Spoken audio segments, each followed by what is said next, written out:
Hey everybody, Scout Crafty here again. Mishmash Monday. Hope you're all doing well. Hope you had a great weekend.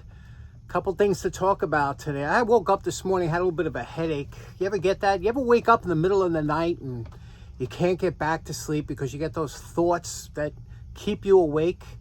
You know, it's fine. I could be sleeping great and all of a sudden I wake up because I got to pee or something. And then I get back in bed and I'm like, okay, I'm back in bed.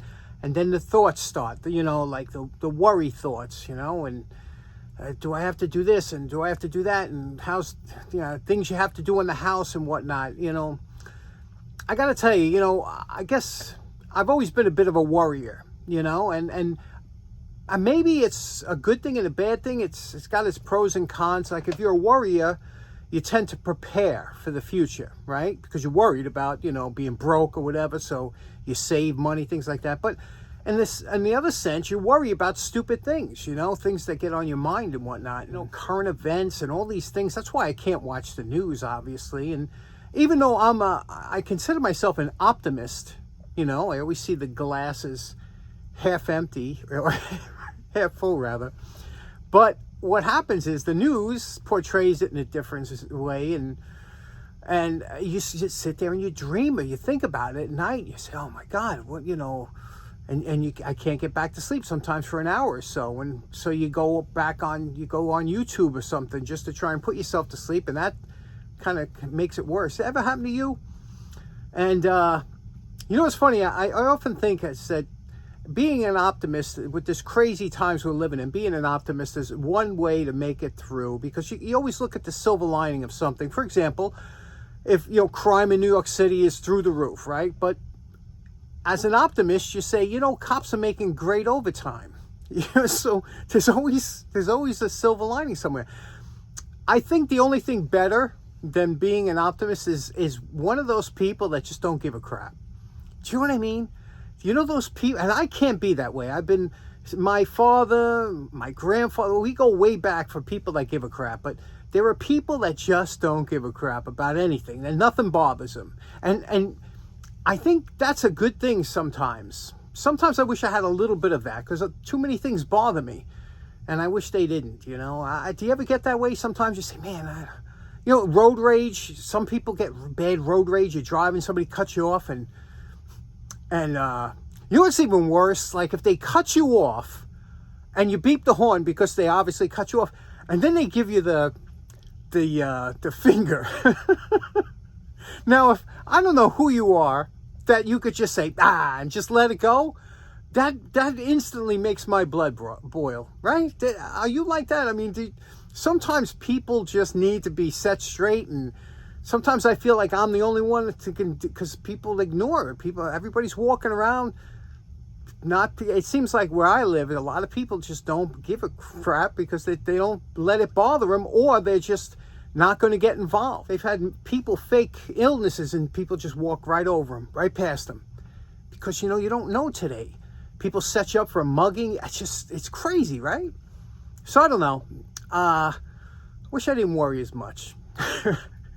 Anyway, a couple things to get to today. Let's get started right away. Okay, first up, I found these upstairs. I'm cleaning up, and I had to bring these up into a different section. These here, I bought these when they first came out. I fell in love with them. These are Crescent made these. These were first generation. When I say first generation, a lot of times when tools first come out, they're a different configuration, and then they refine them. And these, when again, first generation, these were kind of overbuilt. What they are is pry bars that are adjustable, and you push this little button here, a little detent, and adjust into, I don't know, maybe 40 or 30 different positions, and very interesting. Now, at the time, they had two sizes. One is an 18-inch, which you could see here, and it's the model number is DB18X. Can you see that? And again, there's so many different ways you could use this. You could use it like this, pull this up like that as a pry. You can use this by pushing it back all the way like this. You can get under something here and give yourself area, whereas if it was flat, you wouldn't have that. So there's a lot of different things you could use it for. The shoe on the back is kind of left bare metal to kind of slide around. I like it. I like the way it's made. This one here has regular, like the crowbar bottom, nice handle, and it's got the same kind of top. Very strong, very well made. What I want to talk about with these is the one thing that you have to remember when you use a tool like this. Now, these are built, they're heavy duty. I mean, they really are. But there's a limitation built in. Anytime that you have any kind of adjustability, like here, you see there's where the pins engage. But anytime you have this kind of adjustability, the weak point is going to be here. It's obviously not going to be the shaft. It's going to be right there. So that pin, how big can it be? Even if it was as big as this button, the shear factor on that pin is what you have to think about. And do you ever notice, like some people, I happen to be very good with tools and knowing their limitations. I could take a screwdriver, okay? You see that tip on there? I could start to turn the screwdriver and I could tell if that screwdriver is over torquing and I'm going to bend the tip, I'll know right away. I could feel it. I'm you know, some people, I'm the same way with nuts. You know, when you're tightening nuts, I kind of know, we all know just when it's going to snap, right? We've all had that situation where you're tightening something, you go just a little bit, and then it snaps, you go, I should have stopped. My father was like that. My father could break, my father was a gorilla, right? He could break anything. You could say, Dad, tighten that 1-inch nut, you know, a big honking nut, and my father would go over there and snap it, and he'd be like, damn it. Because but I'm very good with knowing my limitation, knowing the limitations of tools. And when you use tools like this, you always have to know their limitations. And the funny thing is, if you know the limitations of certain tools, you could use a tool like this and have great results. But then you'll always read a review where you'll see the guy go, I broke it after 2 uses. Now, you're looking at that review and you're saying, is it because the tool has a weak spot? Or is it because you don't know the limitations of a tool? You could, obviously, if you're going to use it for deconstruction, you get a regular crowbar. If you're going to do demolition, you don't get something like this. This is good for certain items, you know, because it has that adjustment. Do you know what I mean? So I was always wondering, how are you with your limitations of certain tools? Okay, next up, good friend of the show, Brian Ohare. You all know Brian. Brian's always giving good stuff for the channel. Well, Brian brought down this gift for me the other day, and you know what this is? This is a 1966 G.I. Joe space capsule. And what's interesting about this is that back in the day, 1966 or so, they were just transitioning with G.I. Joe. G.I. Joe was an action figure toy back in the 60s, came out in about 64. And it was a military toy. It was a 12-inch action figure that would come like as Army, Navy, scuba diver, and Marine, things like that. And then what happened was, with the advent of the Vietnam War, Hasbro changed their whole lineup because the parents didn't want to buy Army or military toys anymore. So they revamped G.I. Joe into the Adventure Team. That's the insignia you see on the side of my truck. And the Adventure Team went from olive drab vehicles and things, they went to more adventure colors, yellow, like the 6-wheeled vehicle for the mummy's tomb. And they had all different adventures that G.I. Joe could go on. And the sales was still great, you know, they kept up. And in 66, they came out with this, the Astronaut, and it did really well. Now, this is a capsule, not to scale, but the G.I. Joe would fit in there, and had a little dashboard and whatnot, and he could, you could take your adventures and you splash down and things like that. And now, Brian got this, and now it just needs a little bit of work. Obviously, we got a cracked plastic here. A little, looks like maybe a meteorite or maybe an asteroid went through the cabin and sucked Joe out. I don't know, but whatever it is, we're going to see what we could do to try and, I'm going to make this as a display. I have quite a G.I. Joe display upstairs, and I'd like to put this up there with it, but I just want to fix that hole and see what we can do. So we're going to see if we can take it apart. It's not made to come apart. It's glued, but we can re-glue it and see what we can do. We'll work with some different types of glues for this. Okay, the first thing you have to know that this is like a styrene plastic. This is a very fragile plastic, especially after time. And if it was in the sun or anything, then forget about it. But if you work your way, there seems to be a seam over here. I've never seen one of these come apart. But there seems to be a seam here. Now, what I'm doing is I'm taking my fingers and I over here I see I got a little separation. You see that separation there? So what I'm going to do is I'm going to put something in there and try and work that separation and break that seal all the way around. Now, this is something that can always go wrong real quick, but sometimes if you take one screwdriver after another and walk it down, see what I'm doing here? I'm lifting it up, getting a little bit under there, lifting it up, and just working my way around. Sometimes it'll loosen up the glue joint that was around here. Now, you always got to be really careful that you don't exert too much force because, like I said, this is a fragile part here. But you can see here we're getting a little stick. There's nothing I could do to stick it under here, but it just little by little, it'll release the glue. You see here, it's releasing it. And if you just work, I guess, a screwdriver under here to pop it up a little bit, get under, and just keep working the way around, I think I could pop that bottom off.